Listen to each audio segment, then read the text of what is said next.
20절입니다.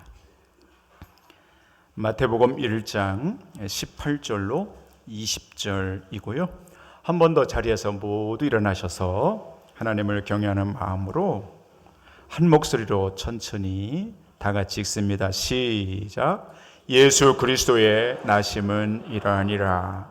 그의 어머니 마리아가 요셉과 약혼하고 동거하기 전에 성령으로 잉태된 것이 나타났더니 그의 남편 요셉은 의로운 사람이라 그를 드러내지 아니하고 가만히 끊고자 하여 이 일을 생각할 때에 주의 사자가 현몽하여 이르되 다윗의 자손 요셉아 내 아내 마리아 데려오기를 무서워하지 말라.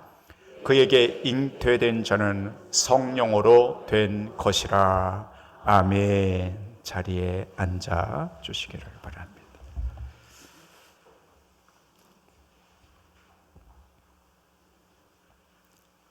하나님, 오늘 여기 준비된 하나님의 말씀을 듣는 저희들의 마음이 새 부대가 되기를 원합니다.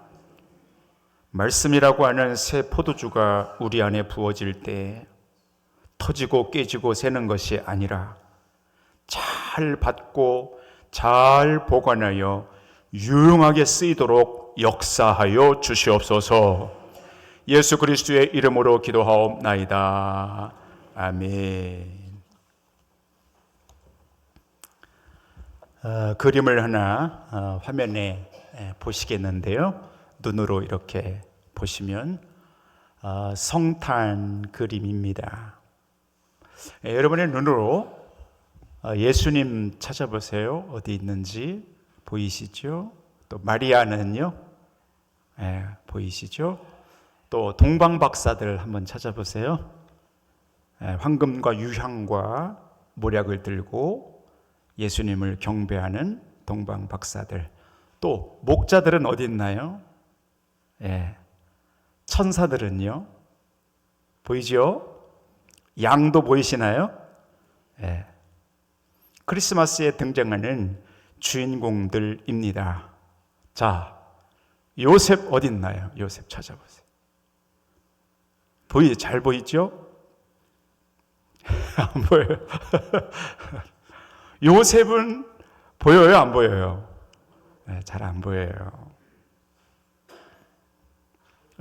크리스마스에 등장하는 성화들을 가만히 보면 요셉은 얼굴이 좀 어둡고 뒤에 이 무리들 뒤에 있거나 아니면 저 그림처럼 아예 보이지를 않습니다. 마치 결혼식 날 신랑의 아버지처럼 크리스마스에 존재감이 거의 없는 게 요셉입니다. 거의 들여다보지 않고 그냥 예수님의 육신의 아버지 정도로 취급합니다. 크리스마스에 잊혀지기 쉬운 인물입니다. 저는 오늘 대강절이 지나기 전 여러분들과 함께 꼭 이 요셉을 들여다보고 싶었습니다. 그리 내세울 것이 없는 한 아버지이지만 오늘 본문을 들여다보면 상당히 놀라운 사실들이 들어있기 때문이지요. 요셉은 목수였습니다. 성서 연구가들에 따르면 목수들은 석공도 했다고 그러더라고요.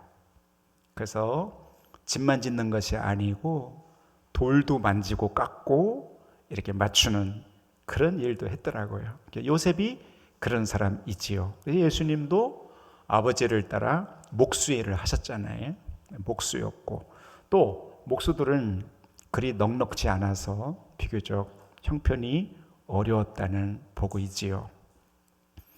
비록 그러했지만 집을 짓고 돌을 나르고 깎고 그리 형편은 좋지 않았지만 이 청년 요셉은 마리아라고 하는 여인을 좋아하게 되었고 결국 사랑에 빠집니다.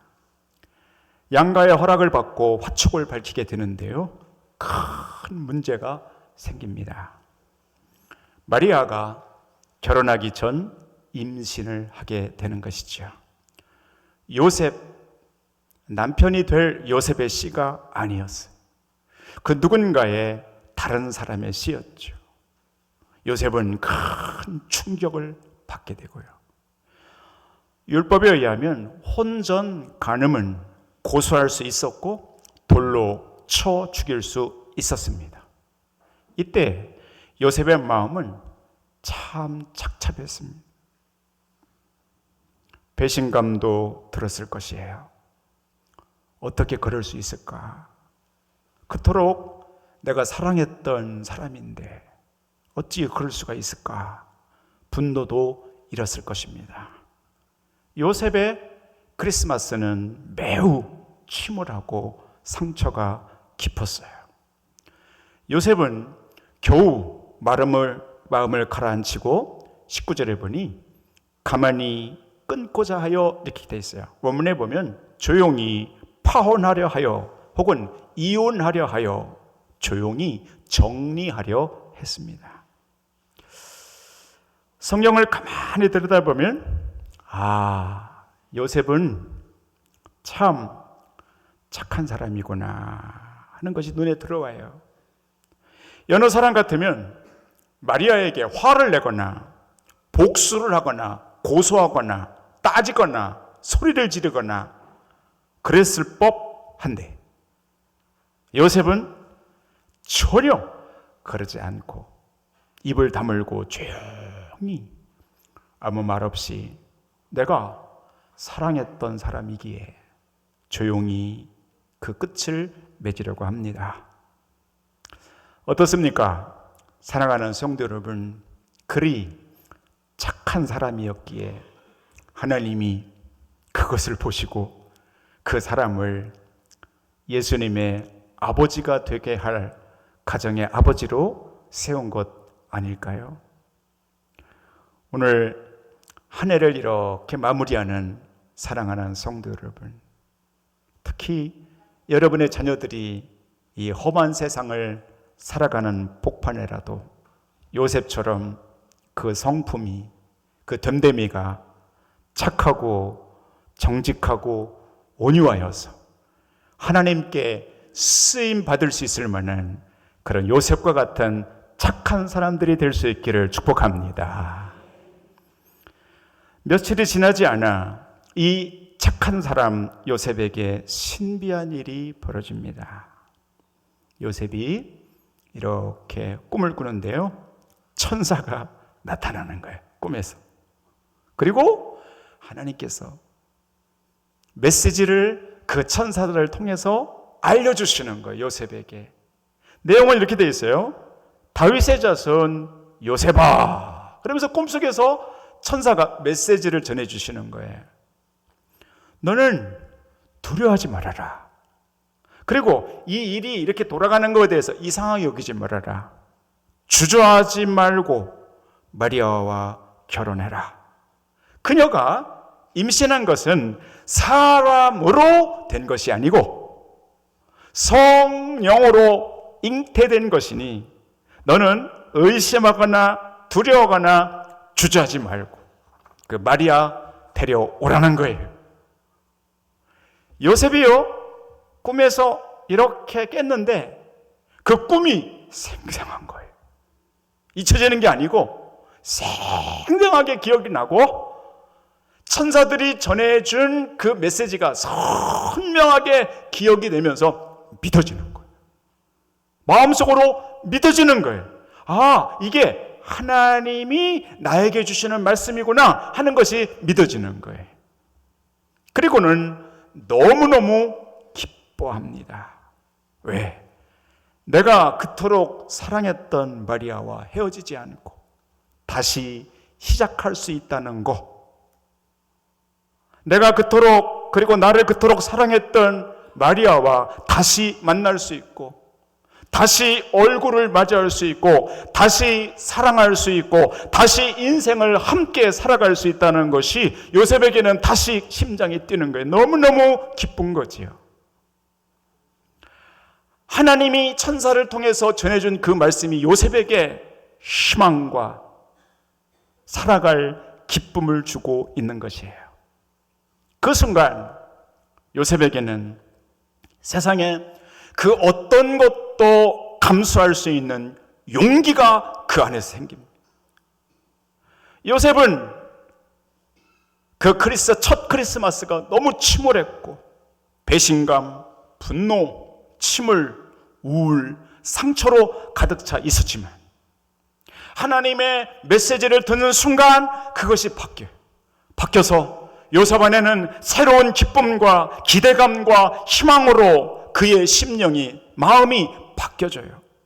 오늘 예배 자리에 이렇게 나오신 사랑하는 성도 여러분, 혹 여러분들의 마음이 슬프고 괴롭고 우울하고 침울하고 분노가 있고 또 낙심할 만한 것들이 여러분 가운데 혹이라도 있습니까? 오늘 이 대강절을 지나면서 하나님이 여러분의 마음을 요셉처럼 다 바꿔주시기를 축복합니다. 슬픔이 변하여 춤이 되게 하여 주시고, 아멘. 낙심이 변하여 희망이 되게 하여 주시고, 입맛이 없는 이 세상에 하나님이 입맛이 좋게 하여 주시고, 우리의 얼굴에 웃음을 띠게 하여 주시고, 희망을 갖고 인생을 살아갈 수 있는 그 마음으로 하나님이 여러분과 저를 바꿔주시기를 축복합니다. 이 요셉을 한번 잘 보십시오. 그 말씀이 믿어지는 순간 요셉 안에 한 가지가 올라옵니다. 그게 용기라는 거예요. 그 순간 요셉에게는 용기가 생겨요. 그 말씀을 듣는데 요셉 안에 용기가 생기는 거예요. 자, 한번 써보십시오. 여러분들 설교 요약에. 요셉은 어떤 사람인가? 용기 있는 사람이었다는 거예요. 용기 있는 사람으로 바뀌어요. 그리고 그의 용기는 어디서부터 왔는가? 말씀으로부터 왔다는 거예요. 하나님이 천사들을 통해서 주신 말씀을 듣는 순간 마음과 태도가 바뀌면서 그 안에 용기가 막 솟아나는 거예요. 자, 조금 더 좁혀가 보면 그 밑에 한번 더 써보십시오. 요셉에게 있었던 이 용기는 세상의 비웃음입니다. 비웃음을 감수할 수 있는 용기였어요. 우리도 그런 게 필요한 거예요. 그러니까 예수님 믿는 데는요, 이런 용기가 좀 필요해요. 오늘 이 요셉의 용기를 한번 잘 보자고요. 비웃음을 감수할 수 있는 용기였고요. 두 번째는 내 마음대로 인생을 결정할 권리예요. 권리. 자기 권리. 내 마음대로 결정한 권리를 기꺼이 내려놓는 용기. 대단한 거예요. 이거는 정말 대단한 용기예요. 요셉이 그랬어요. 자기 권리를 다 내려놔요.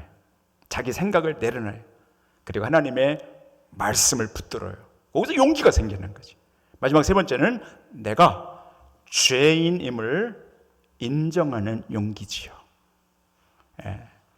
나는 용서받은 죄인이구나 하는 그 속에서 하나님을 향한 용기가 생기는 것이지요.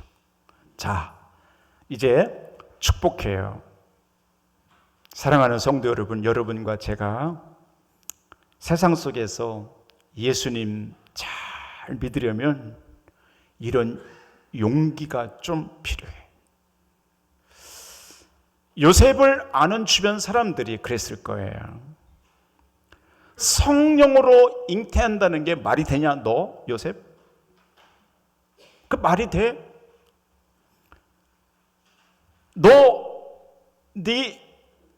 너의 아내가 될 그 사람에 있는 애는 다른 남자의 씨야. 이런 거. 야, 너 정신이 어떻게 된 거 아니야, 너? 이 주변 사람들이 얼마나 그렇게 놀려대고 비웃었겠어요. 10달 동안.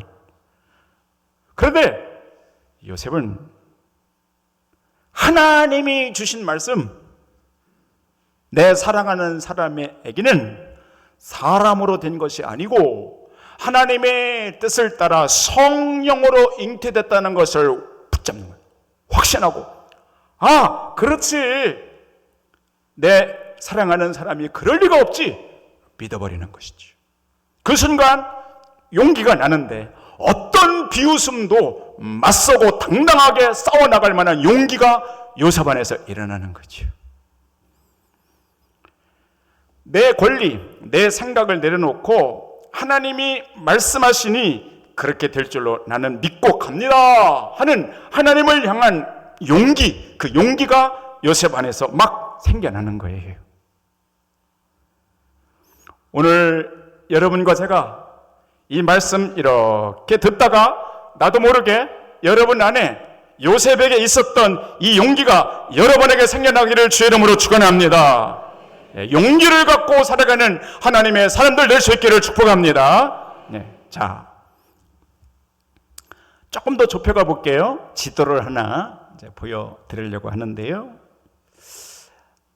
예수님이 이렇게 10달이 지난 후에 마리아의 몸에서 태어나고 얼마 안 있어 하나님이 요셉에게 또 꿈속에서 말씀하시는 거예요. 뭐라 그러시냐면 일어나라는 거예요.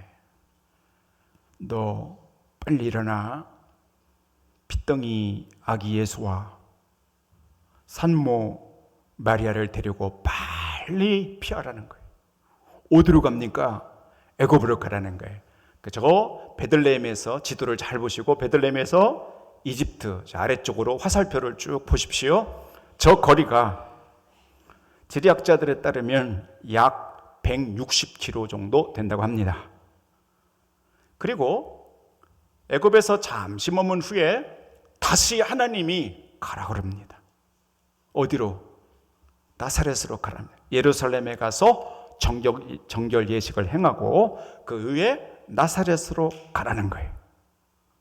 그래서 요셉이 베들레헴으로부터 시작해서 애굽으로 피신 갔다가 다시 나사렛으로 오기까지 그 거리는 약 500km입니다.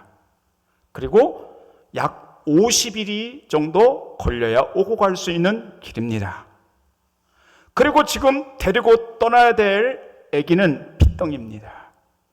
그리고 아내는 산관을 제대로 하지도 못한 산모였습니다. 매일 씻겨야 하고요, 모유를 먹어야 하고요, 매끼 식사를 해야 합니다. 잠은 어디서 자나요? 말 한 마리에 핏덩이 아기 예수와 아내를 싣고 자신은 걸어가야 되는 거예요.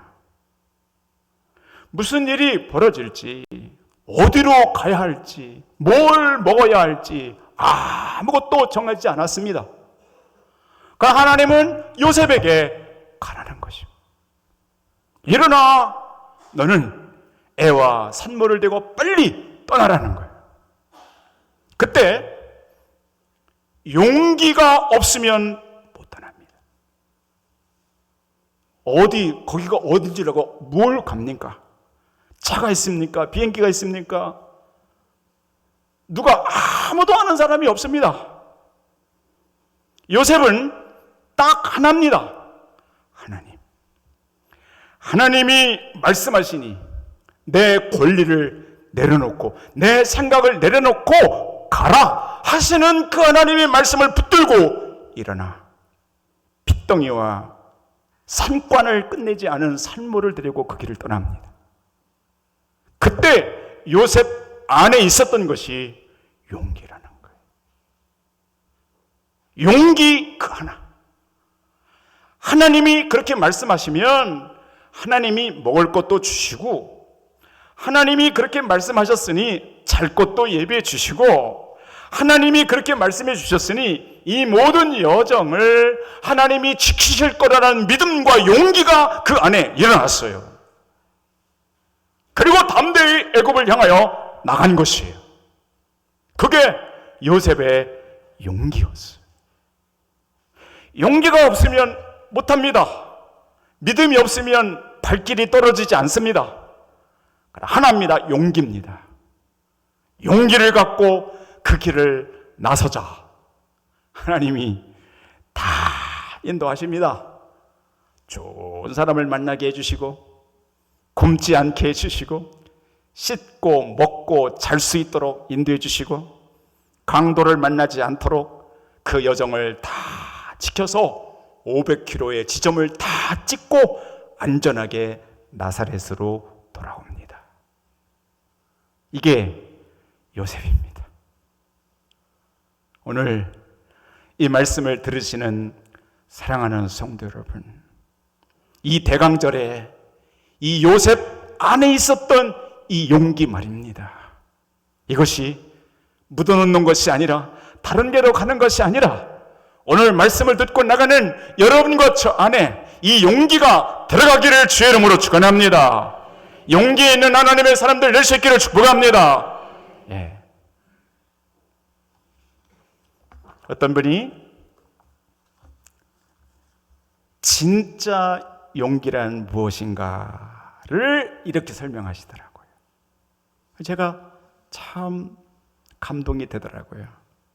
우선 그림을 하나 보시면 진짜 용기는 저런 거라는 거예요. 큰 사자가 눈앞에 있어도 주눅들지 아니하고 당당하게 그 앞에 서는 사람. 다윗이 그랬지요. 다니엘이 그랬지 않습니까? 그러면서 진짜 용기란 이렇게 정의를 내렸어요. 자, 그 다음 이거 좀 다 같이 한번 읽어봤으면 좋겠는데요. 자, 진짜 용기란, 자, 여러분 읽어보세요. 자, 시작.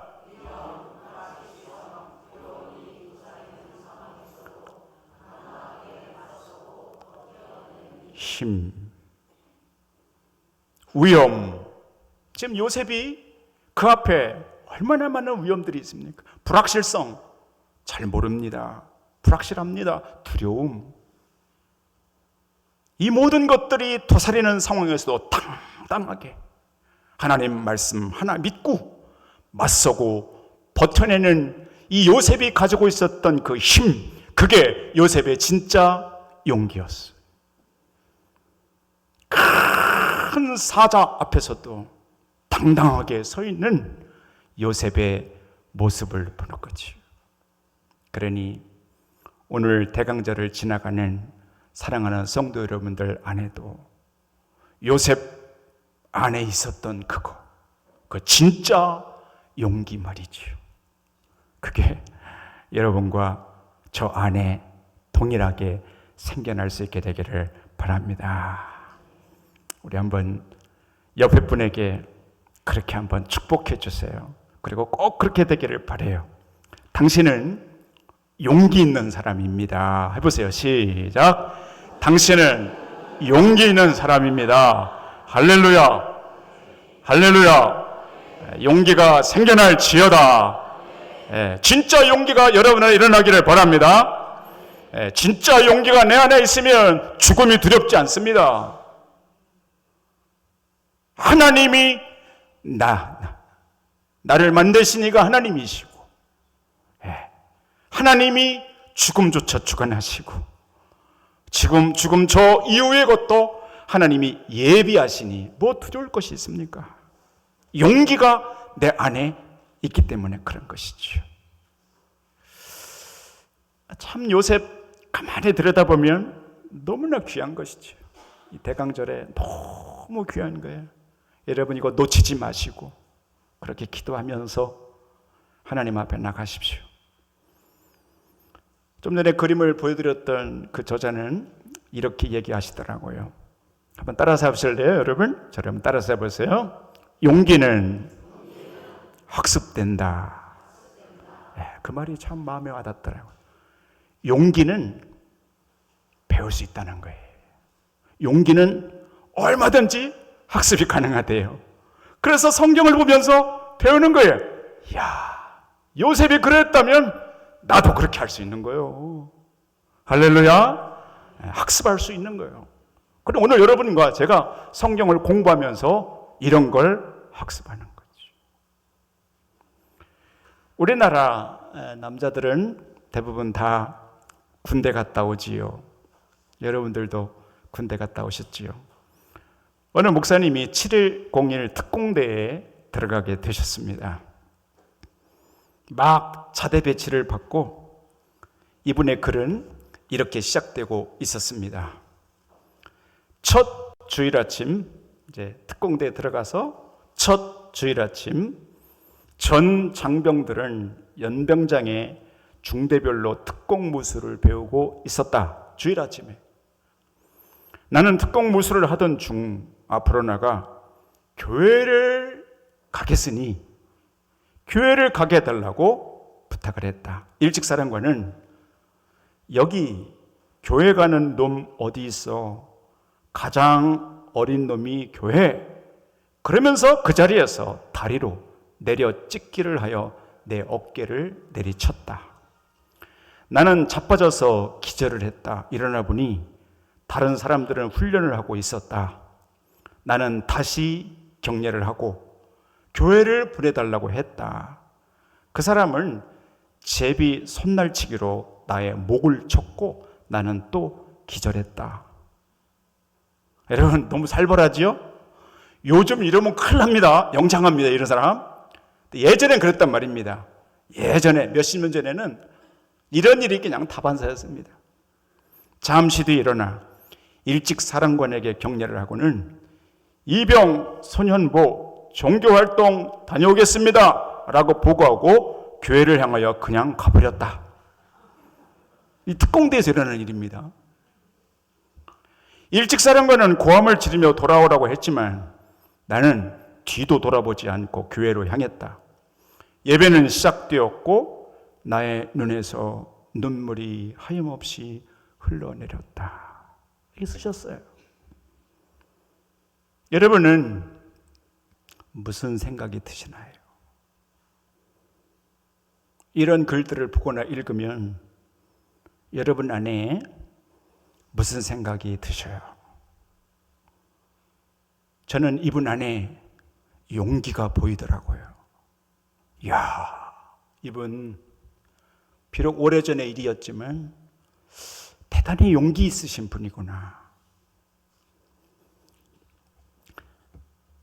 예배를 마치고 부대에 들어갔더니 모든 사람들의 표정이 말이 아니었다. 고참들의 눈에는 살기가 느껴졌다. 살기가 느껴지더라고요. 취침 시간에 누웠는데 누군가 이마를 쳤다. 눈을 떠보니 손가락으로 따라오라는 신호를 했다. 텐트 뒤로 가보니 고참 병사 8명이 둘러서 있었다. 엎드려 뻗쳐를 하게 하고는 얼어붙은 참나무 몽둥이로, 여러분 참나무 얼마나 튼튼해요. 얼어붙은 참나무 몽둥이로 돌아가며 때렸는데 나는 너무 맞아 아무 감각이 없었다. 이를 악물고 속으로 이렇게 외쳤다. 여기서 죽는 한이 있어도 나는 예배에 빠지지 않겠다. 다음 날도 그 다음 날도 저녁마다 맞지 않은 날이 없었다. 주일이 되면 어김없이 교회 가게 해달라고 했고 2번 뒷자를 맞으면 격려하고 그냥 가버렸다. 얼마나 많이 맞고 또 맞았는지 나는 그냥 인간이 아니었다.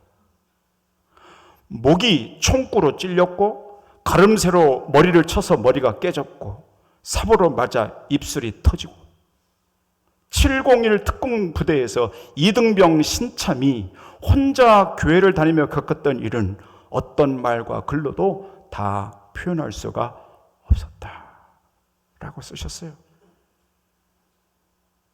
여러분, 용기가 없으면 못합니다.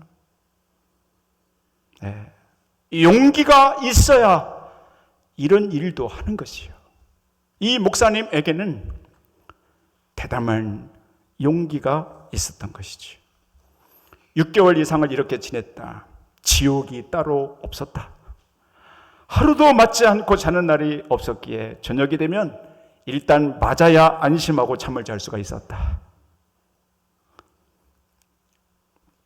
그런데 6개월이 지난 어느 주일 연대 본부에서 올라오는 연락이 왔다. 교회에 가야 되는데 나는 성경을 들고 연대로 올라갔다. 연대 일찍 사령관이 계셨다. 내가 보고를 하고 있자 네가 소년보냐? 라고 물었다. 네, 일병 소년보. 연대 일찍사령관은 손가락에 입김을 후 하고 불며 가라는 신용을 했다. 난 어리둥절하며 방금 왔는데 어디를 가라는 말씀입니까? 하고 물었더니 너는 교회 못 가게 해도 간다며 이제 너 혼자에게만 예배를 드릴 수 있는 특권을 줄 테니 너는 주일마다 교회를 가도 좋다. 나는 날개를 단 것처럼 기뻐 교회로 달려갔다. 그때 교회에 가서 얼마나 많이 울었는지. 울음을 속으로 참으려도 참을 수가 없었다. 서러워서 울고 감사해서 울고 아파서 울었다. 나는 그 다음 주 또 한 명을 더 데리고 갔다. 참 용감하죠? 참 용기 있습니다. 연대 사령관은 아니 뒤에 있는 놈은 뭐 하는 놈이냐? 네, 함께 교회 갈 사람입니다. 너 혼자만 가라고 했잖아. 아닙니다. 같이 가야 합니다. 사령관은 기가 찼는지 그냥 가게 해 주었다. 그렇게 해서 내 아랫사람들로부터 한 명 한 명 교회에 데리고 갔다. 그러나 고참들의 눈은 뒤집어져서 나에게 협박을 가했고 계속적으로 고통을 주었다. 그러나 이번에 글을 읽어보면 뒤에 그 부하들 전체 끌고 다 주일날만 되면 예배드리러 갔다는 거예요. 제대할 때까지. 사랑하는 성도 여러분, 여러분은 이분의 글을 들으면서 무슨 생각이 드시나요? 저는 이분의 글을 읽으면서 부끄럽다는 생각이 들었습니다. 참 나는 부끄러운 사람이구나. 하나님의 부름을 받았지만 용기 있게 이렇게 순종하고 실천했던 적이 얼마나 있던가. 참 부끄러웠어. 그리고 우리 선배들이 얼마나 용기 있게 믿음 생활을 했던가를 깨닫게 되는 거지. 오늘 이 땅을 살아가는 많은 그리스도인들이 있지만 용기를 갖고 용기 있게 살아가는 사람들이 점점 사라지고 있다는 것이죠. 시련이 와도 위험과 위협이 있어도 불확실해도 두려운 일이 있어도 아랑곳하지 않고 하나님을 신뢰하고 당당하게 맞서 버티고 나갈 힘들이 줄어가고 있다는 거지. 아닙니다. 오늘 요셉을 통하여 여러분과 저 안에 그 용기 말이죠. 그 용기가 생겨나가기를 바랍니다. 그 용기가 이 재단 안에, 이 예배당 안에, 한국교회 안에 다시금 살아나고 충만하게 되기를 주님의 이름으로 축원합니다. 기도하겠습니다.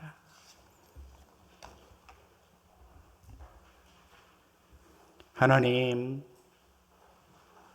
첫 크리스마스 때에 요셉 안에 있던 그 진짜 용기가 저희들의 용기가 되게 하여 주시옵소서. 예수 그리스도의 이름으로 기도하옵나이다. 아멘.